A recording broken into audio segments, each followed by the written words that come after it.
Hey guys, so I know you guys have been posting a lot of questions on HVAC problems and things like that. So today I'm gonna go over the HVAC box on these trucks and explain it to you guys and where the actuators are and what they do and how everything works and what to look for certain issues that you guys have. So this is the HVAC box pulled out of my 93 Silverado.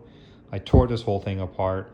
I washed the inside with soap and Scotch Brite pad and really cleaned it out, rebuilding the whole box. So I'm putting new actuators, new seals, a new blower motor resistor, and all that good stuff.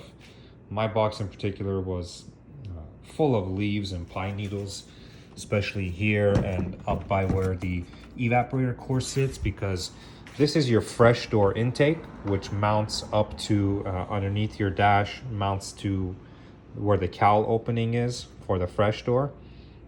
So if your truck is parked or has been parked underneath a tree for all of its life or whatever, then those leaves and pine needles will fall into your cowl area, and eventually over the years they make their way inside of your HVAC box. So it's very important to try to clean that out, especially if you buy one of these trucks used or something. Just pull the blower motor out. It's literally like 4 or 5 screws, easy to get to from underneath the dash on the passenger side. Pull it out and you should be able to at least get your hand in there or get a vacuum in there and get most of those leaves out.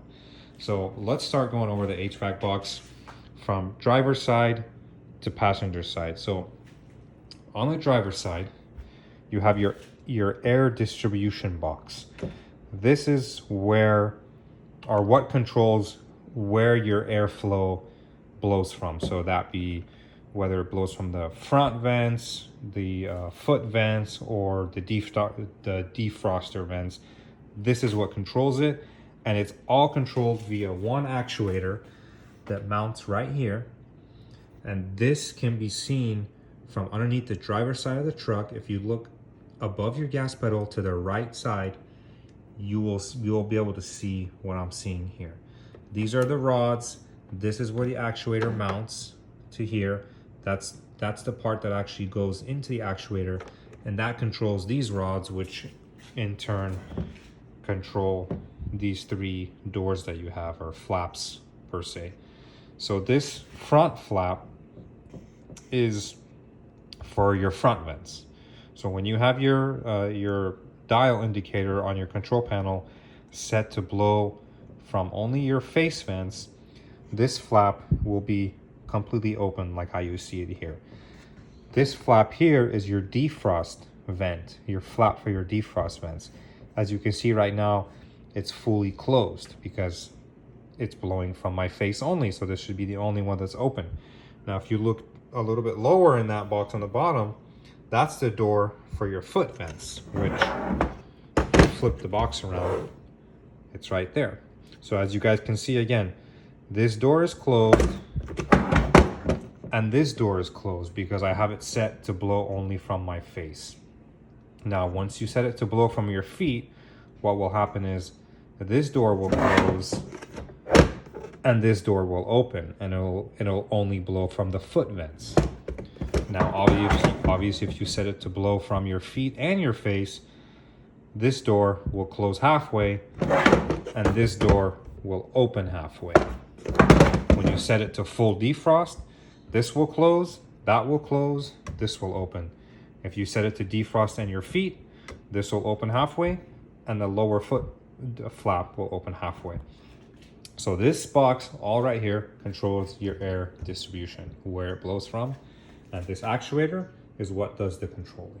So if you guys have an issue where you put let's say you put your dial on to blow from your face and it's blowing from your foot, or you put it to blow from defrost and it's blowing from your face vents. Well, you either have a problem somewhere in these flaps, because these flaps, they do tend to fail and fall out of place, especially this one here.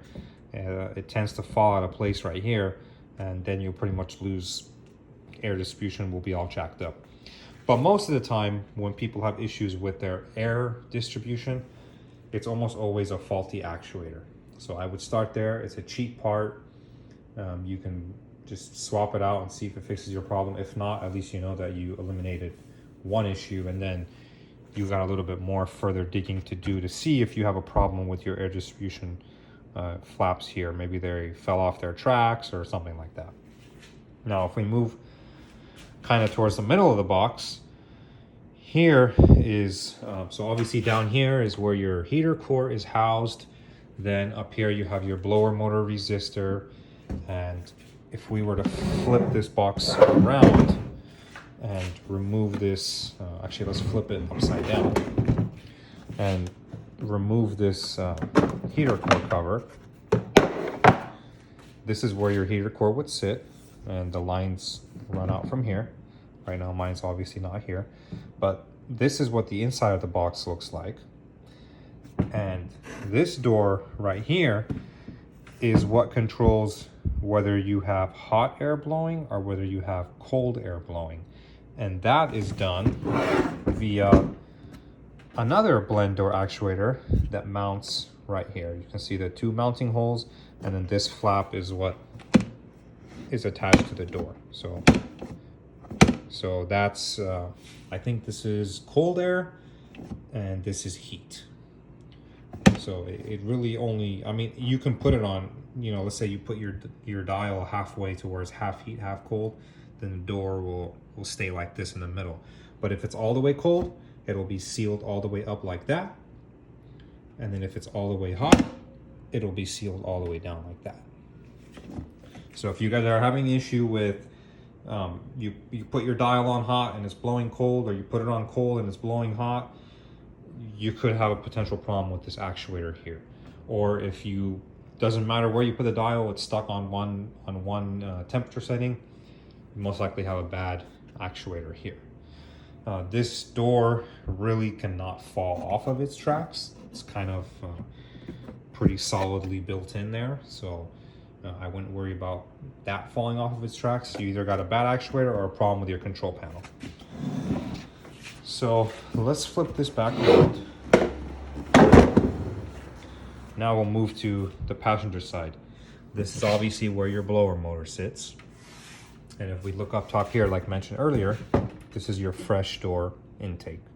Now this is supposed to have a foam seal all the way around here. I have removed that because I'm going to put new seals. What I use is just, regular rubber foam that they use for like insulation around doors and windows.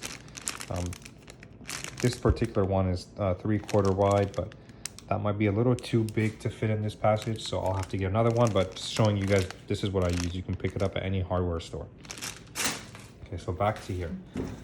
So that flap right there is your fresh door intake. So that one is when you hit recirculation, that's the door that moves, or when you take it off of recirculation to allow fresh air to enter the vehicle, that's the door that moves. Now that door has either one position. It's either fully closed or fully opened. So if it fails, it's only gonna fail one way. It's either gonna fail shut or it's gonna fail open. And that is controlled by another actuator that is mounted right here on the back side of the HVAC box. This one is really difficult to get to without removing the dash. So is this one that controls the hot and air, but this one, if you have enough patience, you can swap it out without removing your dash. This one is also doable without removing the dash. It's really hard though, and you most likely will not be able to get this upper screw back in. So you'll just have that one bottom screw holding it in, along with this dowel or little plastic nipple sticking out type thing. So if you have a problem where you hit your recirculation button and nothing happens, you most likely have a bad actuator here. This actuator is a very, very common failure on these trucks. I've had 13 of these trucks. I would say almost half of them had a bad recirc door actuator. So that one is common for failure. Actually, all of them are common for failure because the trucks are so old, but this one in particular is, I would say, the most prone to failure is that one. So pretty simple. I mean, the HVAC box on these trucks, it's not complicated. You know, it has 3 actuators that control it. One is for your recirculation door, whether you get fresh air or not. One is for your heat, whether you're getting hot, cold or not. And the other one controls your mode, which is where is the air blowing from. So in simple terms, where is the air coming from? Is the air hot and cold? Am I getting fresh air or not? That's all it is. So very simple setup. I would highly recommend, if you guys have the patience, to pull this box out of the truck, completely tear it apart, clean it out thoroughly, replace your evaporator core while you're there, replace your heater core while you're there, replace your 3 blend door actuators while you're there. Just save yourself the headache. You'll have much better airflow, especially if you have leaves and stuff that have made their way into the HVAC box where your blower motor sits. That will definitely affect your airflow and the quality of heat or cold air, whatever you have your setting set to. I've done this on my 95 and now I'm doing it on my 93. Both of this HVAC box in particular was very filthy. I'll post the pictures with the video so you guys can see what it looked like when I tore into it. But this is something that will help your AC system a lot. And if you have a bad smell coming from your vents when you turn on your heater or your AC or anything like that, it could be a buildup of leaves and pine needles and dust and dirt and other stuff that has made its way into these HVAC boxes over the years. So if you have the patience and you are a little bit mechanically inclined and you're willing to drop your dash and pull your HVAC box, I would definitely recommend it. It's not something that you have to have patience. In order to pull your HVAC box, you're going to have to disconnect your heater core hoses from underneath the engine compartment. You're going to have to disconnect your AC hoses from your evaporator core. So it's an involved process. If you do that, you're gonna have to get your AC system recharged, and you're gonna have to bleach your cooling system. So it just depends on what you guys are going to do. But anyways, that's the end of this video. If you guys have any questions, let me know. Thank you.